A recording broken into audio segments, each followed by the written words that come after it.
Welcome to the Ancient Way. I'm James. I'm Marlia. Oh my gosh. I have even more stories. I've got even more. I love it. Let's go. Wow. Anything you want to share here? I have a lot that I could share here. I just need to be careful.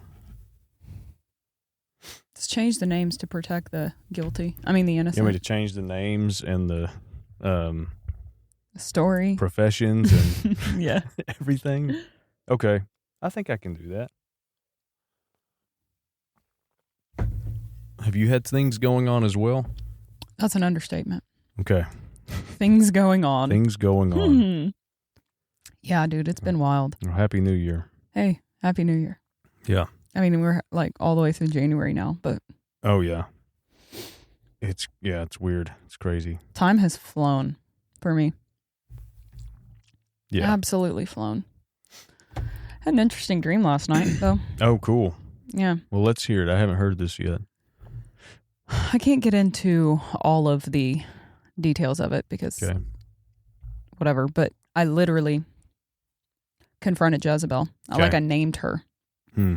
in the dream. And when I named her, she vanished into smoke. Okay. But she was handing out things and devices to people that was causing them to be stuck. Yeah. And they were like getting pinned up against the wall. Specifically, it was mothers. It was people who were like literally like I knew that the row of women were all mothers. Yeah. But she had pinned them with this device. Uh-huh. And it was like this crystal ball, but it had like red X's. Mm-hmm. I don't even have the language for it. Okay. I wish I could draw it. Yeah. But you could hold it, at different. Oh, okay. So it was like a cube Yeah. with a crystal ball inside. In the middle of it. Yeah. Okay. But it was all red. Yeah. Anyways, but it had a silver trumpet piece on the end. Yeah. And they were forced to hold it and they had to like blow the trumpet. Ooh. Yeah. Yeah. But they couldn't let go of it. Like once they had, it was so hard for them to release once they had were given this device.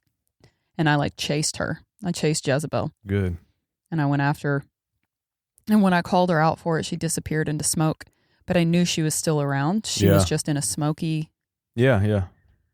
Like, I don't know. I don't know if you ever have this in dreams where you like can see the dimensions as they're like laying on top of each other. Yeah. But I knew she was in another dimension and I could feel her. I just couldn't see her. Yeah. Anyways. She vanished. Uh-huh. Sounds like gaslighting.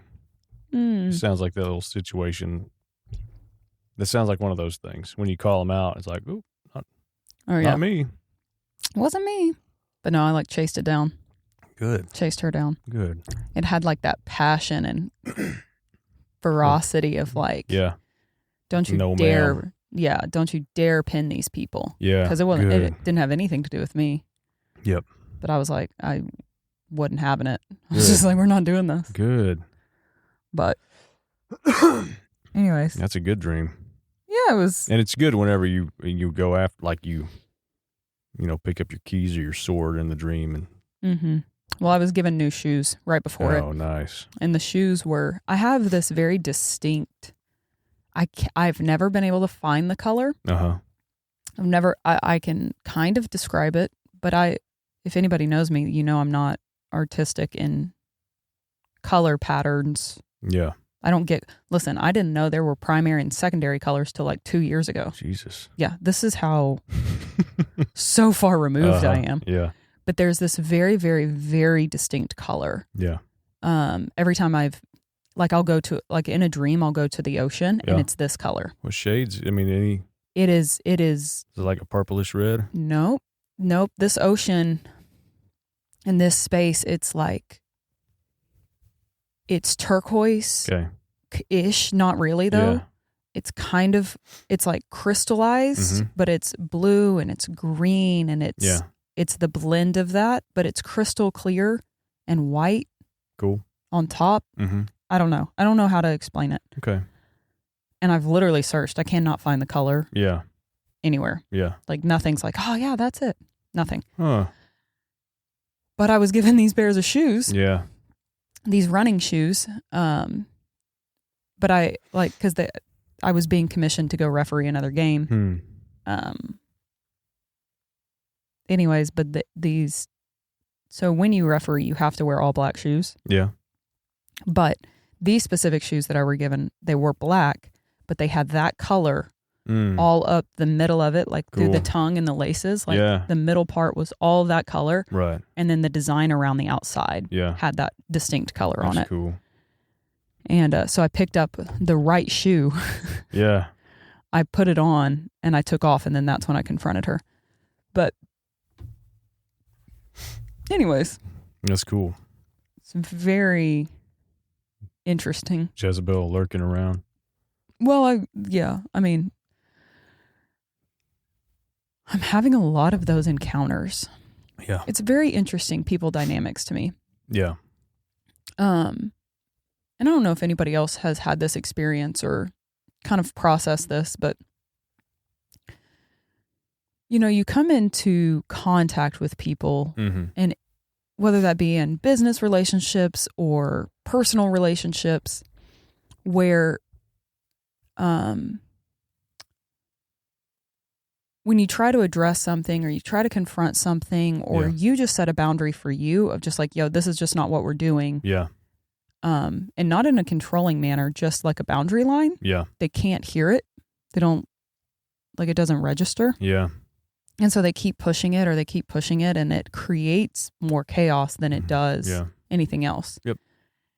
And especially when you are in a, like when it's your deal, like I think I'll be the first to say, like, if I'm not in charge of this thing, I will yield to whoever is. Sure. If whoever is the president or the CEO or the chief of that or the, whoever's running that ship, I'll pitch out my ideas, but if that doesn't fly, okay, no big deal. Right. It's been very interesting because even though I'm in charge of these things, it's like nothing but kickback. People don't have that respecter of the hierarchy. Yeah. They just think they know better. Yeah. There's a lot of I know betters. Oh, yeah. And so I've been like in that process of like navigating, okay, what does the kingdom look like when people are confronting like that? When they're like, well, I know better, or they're dismissive, or they are blatantly disregarding things that are going on. Disregard it. So that's been an interesting thing for me to navigate is like, that's cool. How do you show love in the midst of also drawing the boundary? Yeah. Of just like, yo, this is actually sabotage. Hey, this is actually I know it. This is control. Yeah. And I got to tell you what I got yesterday morning, but yes, for sure. I'm to the point now where I think I think love is also just peaceful boldness and just hitting it. Totally. I think is what it is. Yeah. No BS. No BS. Yeah. And not even, I've realized that oftentimes we'll placate to people's feelings. Yeah. Like we get more submissive, or we'll get like we withdraw, or like we go, well, it's not that big of a deal. I don't have to. Yeah. It's like, what if we're actually created and called to confront things? Yep, we are. I think so. But with aggression, not with like, but I think of that like, as children of God, what are our legal rights? Yeah. Our legal rights are to plant heaven, and heaven is peace. Yeah. And stability too. It's order. We can bring order, to our spheres. It's bringing order to chaos. Yeah. Yeah, that's it. So. Yeah. I had that same stuff too. I'll halfway protect people. But I'll tell you, it's just, the similar thing. I feel like every sphere of my arena has been infiltrated by witchcraft. It feels that way. I'm not one to ever say like, I'm under attack. I totally have a target on my back and I can feel it like everywhere, which is fine. I think it comes with the territory. Yeah. But oh my God. Yeah. I had a meeting yesterday. And there have been these meetings, right? And there's certain people that don't like me. Yeah. And they'll never say, they won't say it. But what they will do, there's just this extreme strategic, practiced manipulation, like tactics and stuff. And I can just so see it. Mm-hmm. And a lot of people can't see it. Of like, I'll bring in a suggestion of like, hey, we need to do this, this, this. And then it is a dismissal, a minimization, or a just quick topic change. But it's so slight. It's so slight. And it happens. It's been a pattern. And I've got it. It's trackable.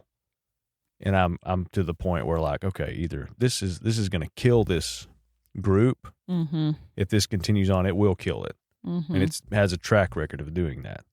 Yeah. Or I can leave, or I can just confront this thing. And I'm to the point where I'm just tired of it. And I know in advance, if I do confront this thing, there will be the victim gaslighting, like, I didn't do that. Oh, yeah. No, not that. In order to, it's almost a trap of like, look, James is acting out for no reason. Yeah. So that's where I'm at in this one arena.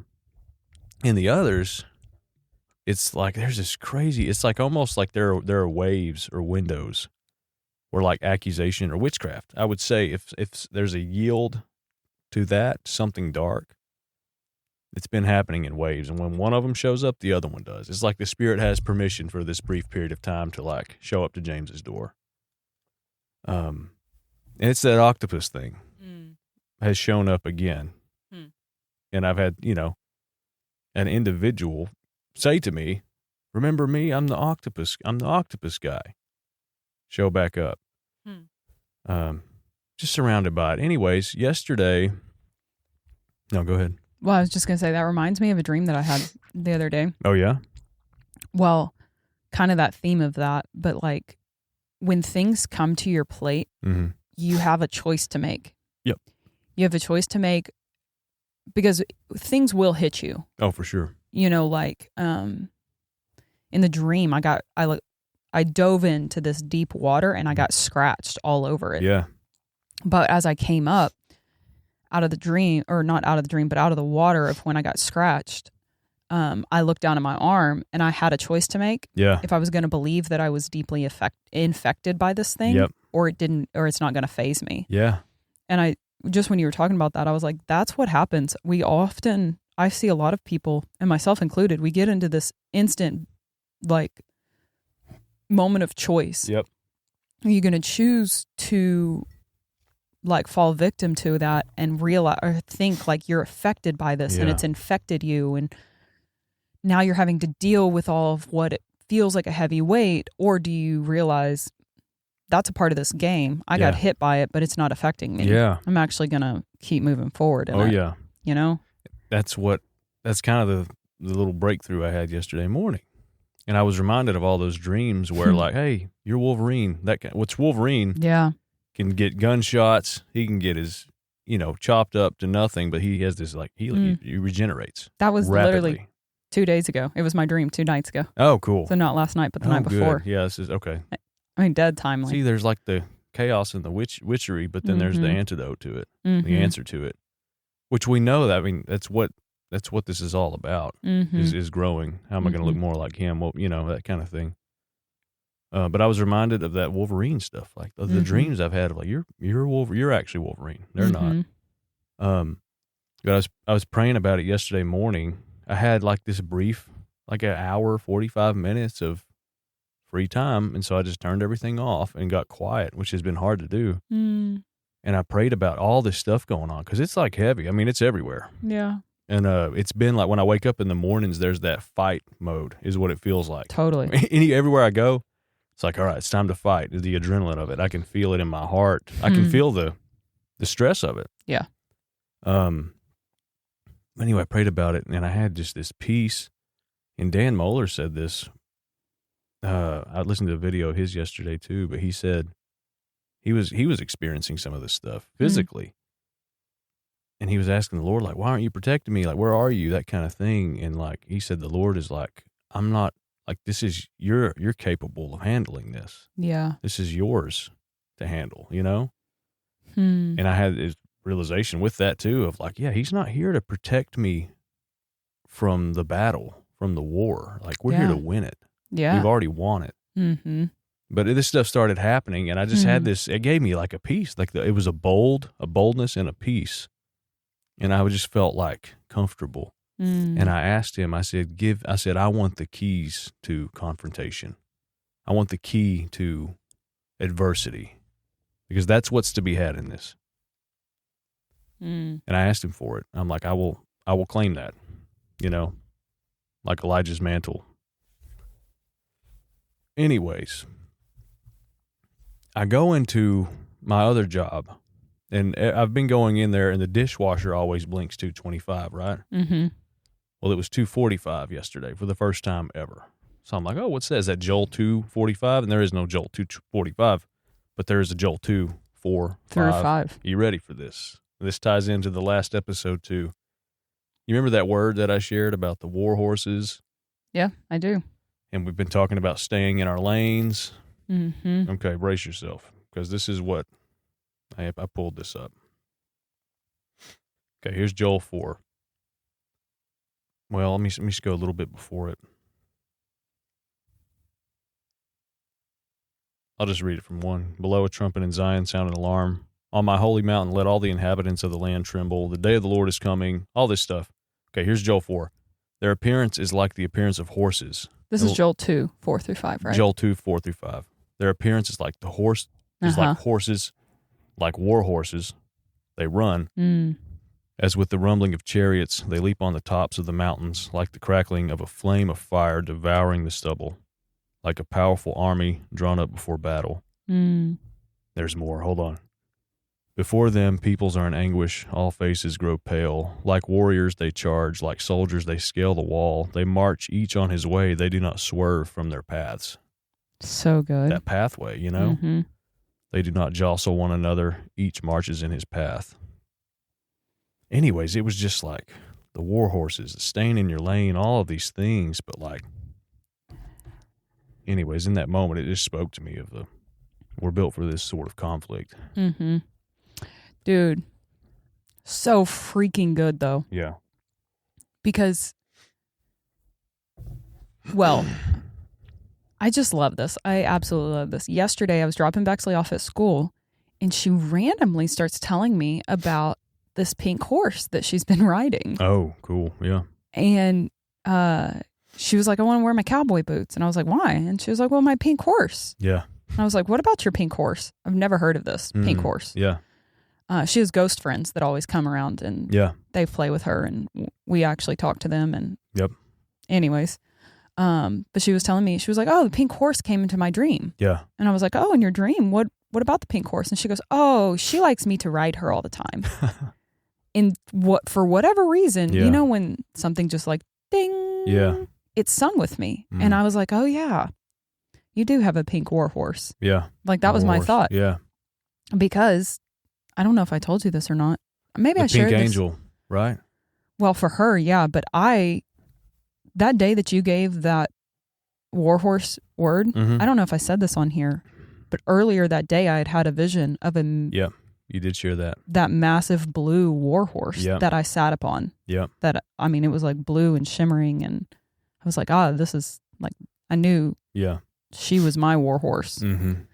Anyways, but when Bexley said that yesterday, I thought of that. Yeah. So that's funny that you bring that scripture up, because I think there is something about sitting upon your authority. Yeah. And riding into that and staying in your path. Yeah. And even asking the Lord, what is the ancient path that you've created for me? Yeah. And aligning yourself into that. Mm-hmm. And if you don't know what that is, being okay with just wherever you're at and cultivating what you do know is yours right there. Right. Because I feel like everybody, gets in different seasons where you're like, I just don't know. Yeah. I don't know what I'm supposed to do. Mm-hmm. And it's like, well, how do I even figure that out? Yeah.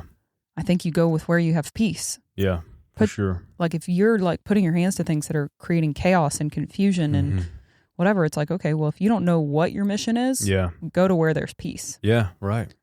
And cultivate that. Yeah. But then if you do know what the mission is and you are locked in of like, yo, this is what I've been called to do,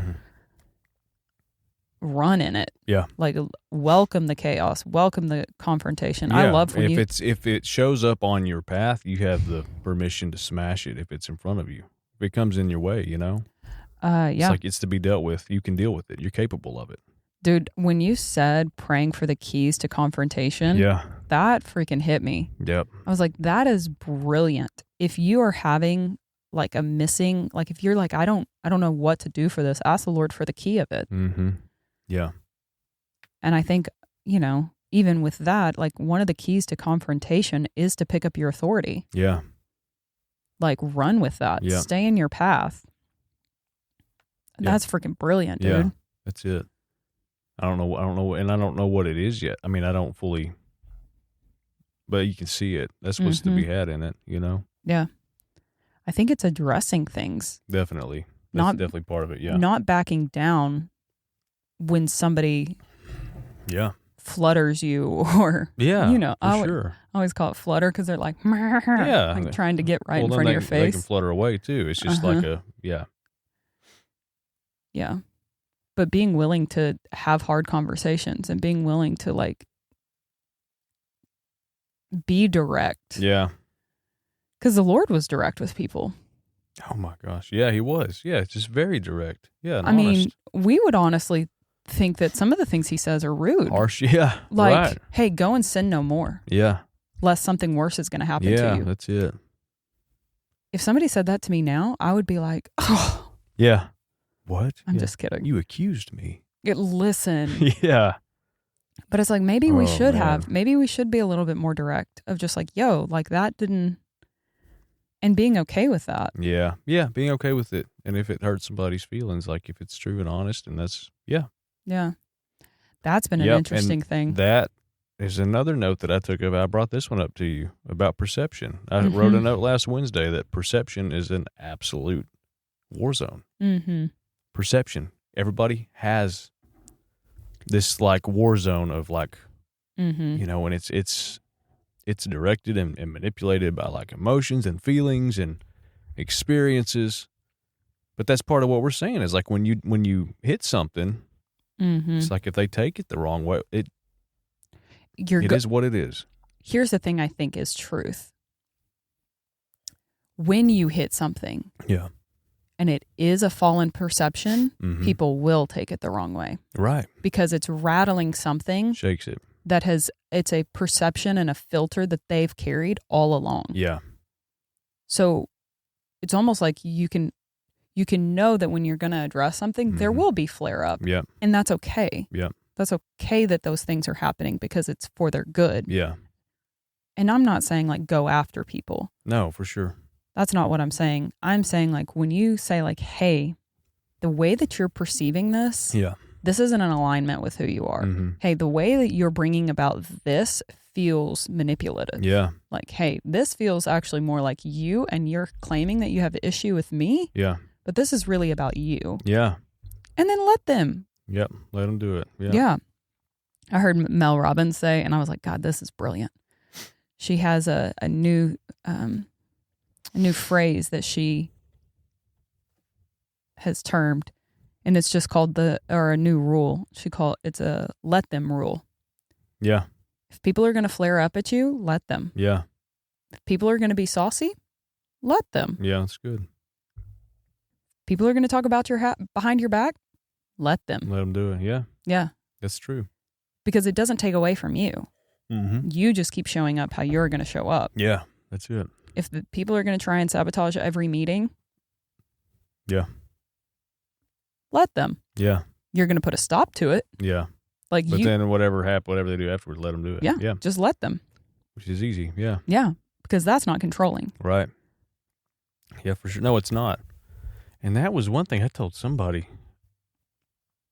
Oh, I don't remember who. I don't remember who I told this, but like when you do that, if they do go about that, you don't have to worry about it because the Lord's your justice. Like that, it'll either eat itself or, it'll get handled. Yeah, man. But I think sometimes the perspective deal is we have this perception that we have to be our own justice. Yeah. We have to defend ourselves. Yeah. We have to make sure that people aren't upset with us. Yeah. Yeah. Because then we'll be okay. Yeah. If you're on a war horse and you're going into battle, like you're going in one direction. Yeah. So you don't have to stop and turn around and stuff like that. Mm-hmm. That's true. Just go. Be solid. Yeah. Be solid in what you know and what you've been told. Yep. Listen to the voice of the Lord, and then stake your entire life on that. Yeah. Yeah. It's kind of simple. Yeah. Let everything else, yeah, that's a good one. Yeah, just let them do their thing. But I like that when you said that, when you and I were talking on the phone for like the first time in 6 years. Yeah. 6 years. What, the perception thing? Yeah, the perception. I think that there is such a beautiful opportunity. Yeah.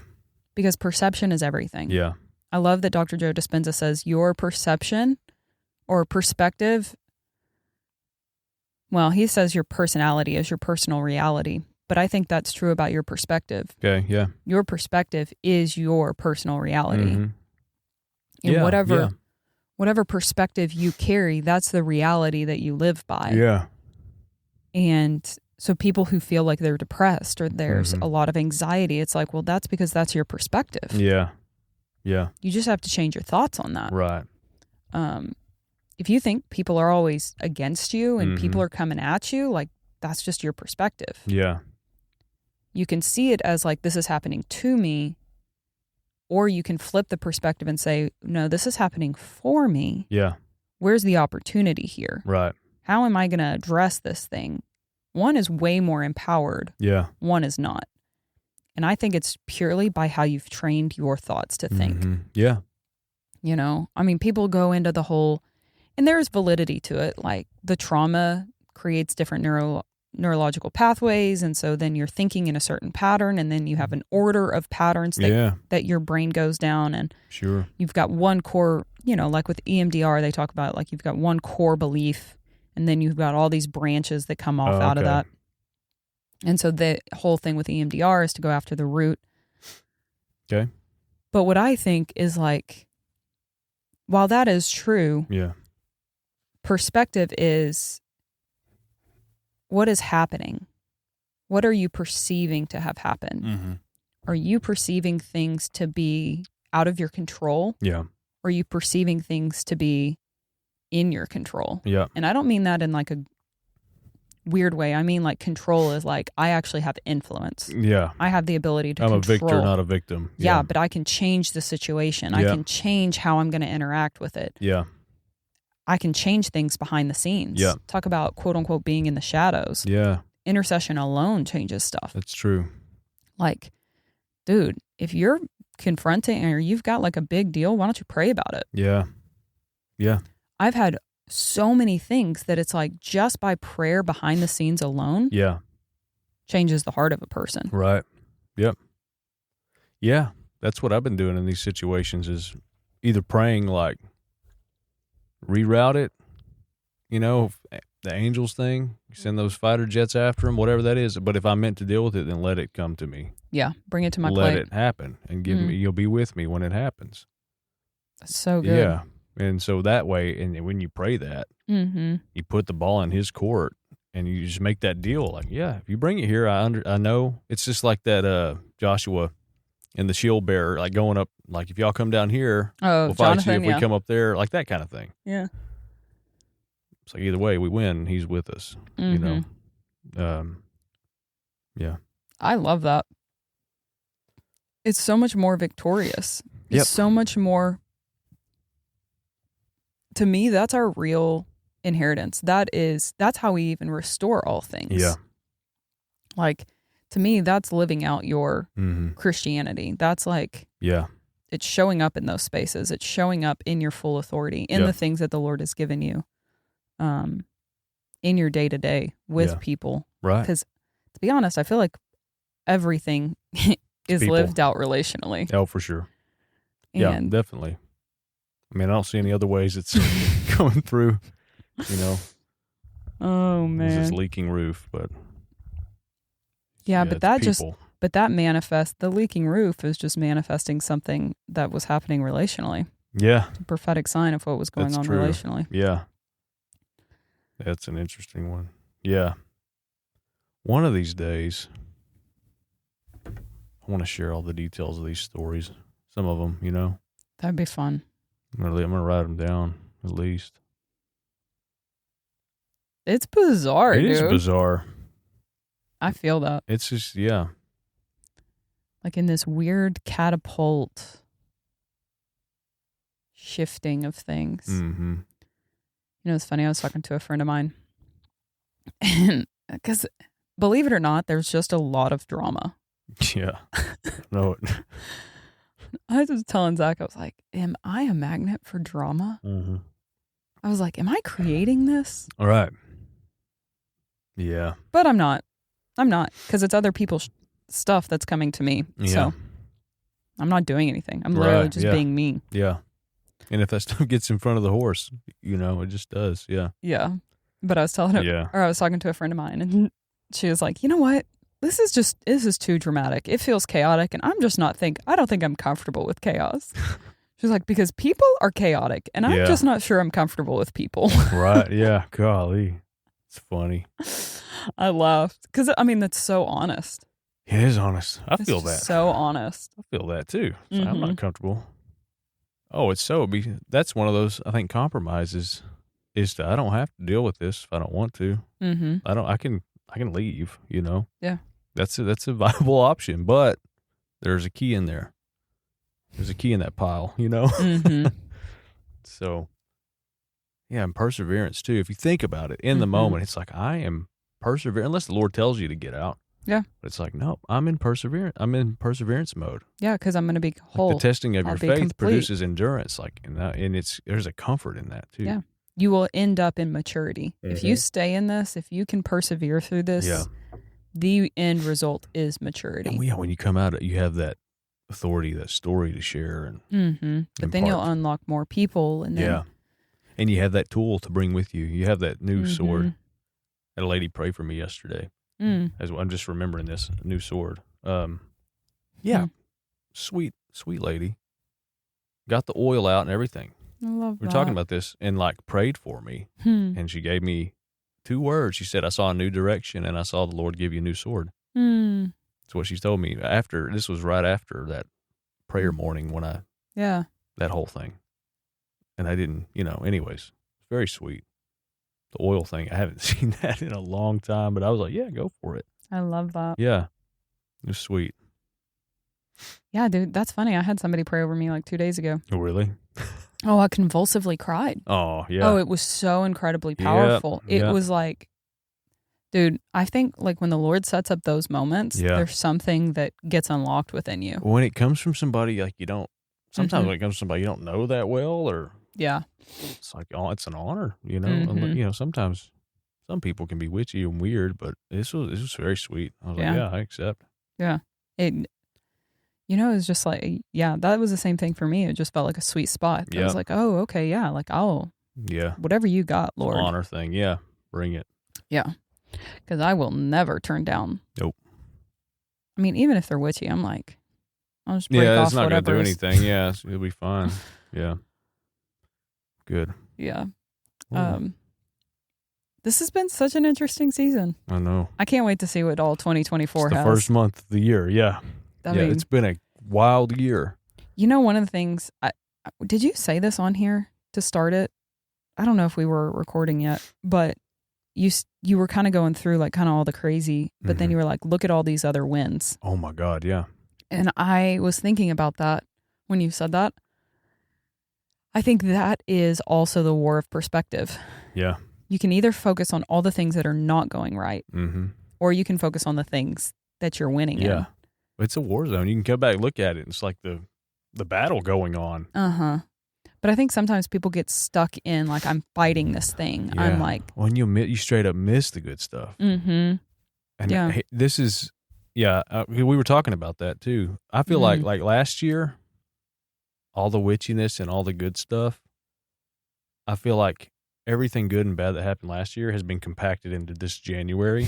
And it's just all been a year's worth of just insanity in one. But one thing that I noticed almost got me the other day, there are things that I've prayed for that I forgot that I prayed for that are here. Very tangibly here. I don't know. I talked about this on the podcast last year of praying for reinforcement from people in areas that I suck at. Yeah. I prayed for reinforcements, and I prayed for underdogs specifically. And I had a dream, I guess it was a few weeks ago, where I was here at work, and I had a new employee come in, and he brought a family with him, and they brought a TV and hung it up on the wall. That's right. They brought this family dynamic there, and I had dreams afterwards of them like running the place. That happened. Yeah. And that was a prayer that I prayed like last year. And I forgot about it because of all the craziness going on. Yeah. And so when I was finally able to sit back, like, oh my God, you answered that. He answers all of them, you know? Yeah. Yeah, it's just really cool. And there's the other things that I prayed for that, like, you know, yeah, it's exciting. But when you stick to it, let him fulfill that. Yeah, that's so good. Like, let him fulfill it. Don't cut out short. Miss out on what, you know, his end of the bargain, because he pulls through if you're aligned with him and stuff. Yeah. It's cool. It's brilliant, dude. Where are we at on the 35? Okay, good. Yeah, I gotta go. These reports. It's 10:10. Thank you all. Yeah, it's 10:10. Goodbye.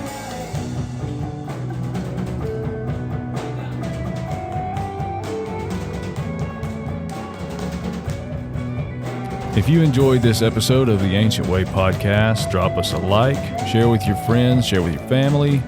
And if you would like to support us and what we are doing, and you would like to play a direct role in our growth and things that we do in the future, we have a donation spot at the bottom of our show notes. So you can click on that, give however much you want. We appreciate absolutely everything. We appreciate our listeners. And everybody that's already come alongside and encouraged us, and even everybody that's been on our show. So thanks, guys.